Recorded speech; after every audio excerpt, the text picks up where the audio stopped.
Guys, welcome to Tuesday's reading lesson.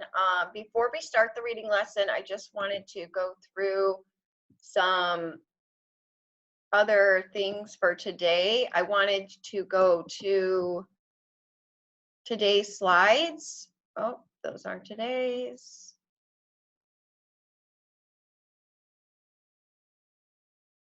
I wanted to go to social studies. Let me just go back real quick. Daily slides.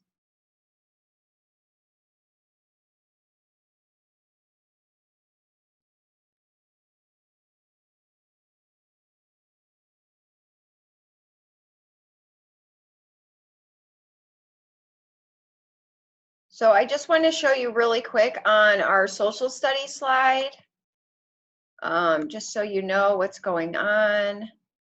On the social studies slide, when you get to that slide, you're going to click on the video link, take notes, watch the video at the end, and answer the questions on the Google form. So when you click on that, you're going to go to the slideshow. When you get to the slideshow, the best way to watch it is go up here to the present mode and click present. And then you can watch it in full screen. Read the questions, go through the slides, make sure you take notes on the slides. A lot of this information is going to be on your next test, which will probably be next Thursday, a week from this Thursday. When you get to the end, you're going to click on this link to go watch the video, and then you'll click on this link to go to the Google form. Make sure you fill out the Google form and go to the bottom and click submit. Okay, so I just wanted to make sure that you guys kind of knew what was going on there. For today's reading lesson, we're going to be on page 244. It's going to look like this, and we're starting on a new topic today, comparing and contrasting firsthand and secondhand accounts of the same event or topic. So when you have a firsthand account, it's something that you experienced. You're telling the story. So if you experience something on your own, you're telling it by, I did this, or I saw this, or I felt this. If you're telling it because you researched it or someone else told you about it, you can say stuff like, they told me that the storm was this bad, or they told me this happened. So a firsthand account is something you've experienced or something that the author experienced, and they're using a lot of I or we in there. A secondhand account is something you've researched or you've heard about, but you didn't experience it yourself. You just kind of learned about it. So you're telling the reader about something that you've actually learned about or heard about, but you actually didn't go through it. So first, we're going to read over our learning target, which is comparing and contrasting firsthand and secondhand accounts of the same event or topic will help you develop a deeper understanding of what happened. When you compare accounts of the same topic, you are studying the writer's point of view or viewpoint. A firsthand account is written by someone who witnessed or took part in an event as it happened. Someone who heard or read about an event writes a secondhand account. You can compare the information or facts the writer chooses to emphasize. So down here, we have a little story about a storm. And it says, in 1900, a powerful hurricane wrecked the city of Galveston, Texas. It destroyed many homes. This boy watched the hurricane as it was happening. His description of the event would be a firsthand account that includes his thoughts and feelings. He wants to tell what he experienced. So this boy here was at the event. He was there during the time it was happening. And he wrote down stuff so he can remember it to retell his firsthand account of what happened as the storm went through. This girl here, she says, I learned about the Galveston hurricane by reading a new book about it. So the girl was not in Galveston in 1900. She knows about the hurricane from reading a book written about it many years later. The book would be a secondhand account with a broader focus. It would include background information and other details from research. So a lot of times when you're reading a firsthand account of something, it's usually like maybe an autobiography. So it's telling a story from what someone actually experienced. A secondhand account would be when you're reading the story about a person's life and maybe doing research about it, and then you're telling your side or your version of the story. Okay, so a firsthand account, if we look over here, we're going to compare the firsthand account to the secondhand account. And then how are they both alike? So how are they different? And then how are they both alike? So if we look at the Venn diagram, a firsthand account is written by someone who saw or took part in the event. Written by someone who saw or took part in the event. Also, a firsthand account would be focuses on sharing the person's experience. So usually a firsthand account would be more emotional. It would share their feelings, how they felt about it, what happened, what they went through. It would be more personal, the firsthand account. Now, how is the secondhand account different from a firsthand account? This one's written by someone who saw or took part in the event. The secondhand account is written by someone who only heard about the event. So you can see the differences. This is written by someone who was there. This is written by someone who heard about it. They weren't there. Now here, this one focuses on sharing the person's experiences, whereas the secondhand focuses on reporting information and details from research. So this is someone who's sharing their personal experiences. This is someone who's sharing research or information that they actually learned from reading a story or listening to somebody tell about it, but they actually didn't experience it themselves. So firsthand, something you've experienced. Secondhand, something you've read about or something that you've learned about that you're telling someone else about. Now, how are they both alike? Well, they're both retelling the same event, right? This one's telling it in a first person, this one's telling it in a second person. So they're both alike because they're retelling the same event.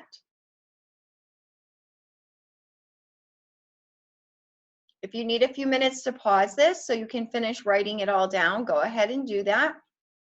If not, we're going to turn to page 294, and that's in your back of the book, 294. And on page 294, it's going to look like this.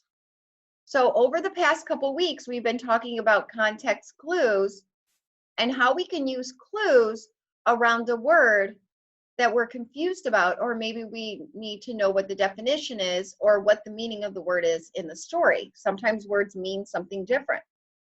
So the kinds of context clues, we can look for a definition in the text. So if you see the first example, it says in high school, Jim Lovell built his first rocket, a jet engine that could fly to great heights. So we know the definition's right there telling us what the word rocket means. Or we could find an example that will give you clues about the word's meaning.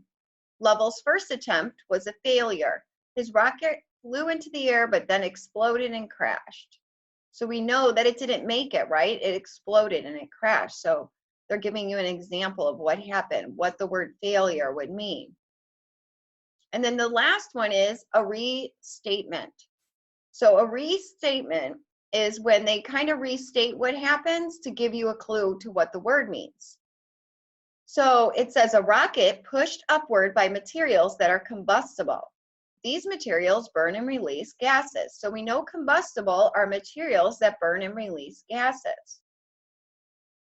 So if we look down here, you can see a hint too. It says sometimes context clues can be found in a sentence before or after the word you're trying to figure out. So from us learning about context clues, we know that they're usually right around the word, either before or after. So if we look down at the sentence or the little paragraph here, let's look at the first word, fascinated. So Jim Lovell had always been fascinated by rockets. He was interested in learning everything about them and even built his own rocket. So what words could we circle that would help us with the underlined word fascinated? And what meaning could we get from that? So we would circle interested in learning everything about them. Fascinated means deeply interested in. So if you're fascinated about maybe insects, you would be deeply interested in them. You would want to learn more about them. The next one we're going to look at is rejected. It says Lovell applied to the United States Naval Academy but was rejected. After failing to get into the academy, Lovell did not give up. So in the beginning, it's saying he applied, he was rejected after failing to get in. So we're going to circle after failing to get into the academy. The context clue comes after the word rejected, which means turned down or not accepted. So we know he didn't get into the academy. He was turned down, not accepted. He didn't get in. He persisted or kept trying and finally succeeded after the academy. He joined the NASA space program. So we're looking for the definition of the word persisted.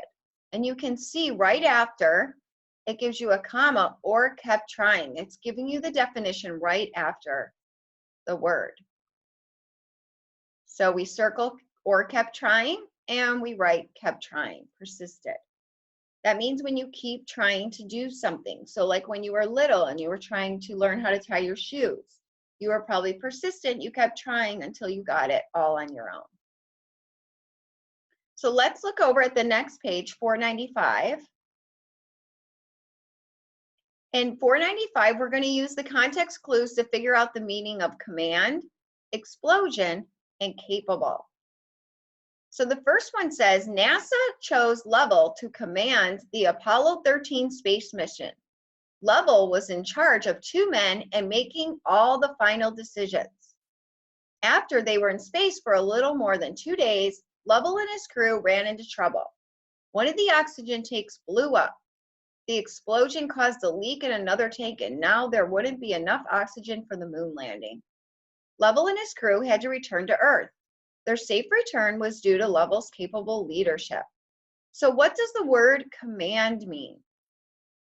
What does the word command mean? Does it A, mean to study, B, to fly with others, C, to be at the head of, or D, to be part of? So the answer would be C, to be at the head of, command. He chose to command the space mission. He was in charge of. So he was at the head of everybody else, right? So number 2 says, what words help you understand the meaning of command? A, in charge of, B, 2 men, C, space mission, or D, chose Lovell. So command, to be at the head of. So what would the answer be? A, in charge of, right? You look back, it says that Lovell was in charge of 2 men and making all the final decisions. So he was in charge, he commanded. So number 3 says, what does the word explosion mean? So it says, one of the oxygen tanks blew up. The explosion caused a leak in another tank, and now there wouldn't be enough oxygen for a moon landing. So does it mean A, a leak, B, a bursting of something, C, a lack of oxygen, or D, leaving outer space? And your answer would be B, bursting something. So if you look here, it says oxygen tanks blew up. It caused a leak in another. So you're using the context clue before the word explosion. So what does the word capable suggest about Lovell as a leader? It says their safe return was due to Lovell's capable leadership. So does it mean he is gentle and patient leader? He is skillful at leading others. He is harsh to those he leads, or he is weak when leading others. So you're looking for, they had a safe return, and it was due to his capable leadership. So the answer would be B. He is skillful at leading others because he got them to have a safe return. So that's the clue that you would use to help you with answer B. Okay, so if you need to pause anything to go back, or even go back and finish writing anything, you can do that. If you have any questions, you guys can always leave me a question. Also, if you go to your Reading Plus, there is a message center where you guys can send me a message. And I always check that throughout the day to see also, or your parents can send me a message on ClassTag. Okay, make sure you leave your name in the comments so that I know that you saw this. And you guys have a great Tuesday. Enjoy the weather. Try to get outside. All right. Bye. See you tomorrow.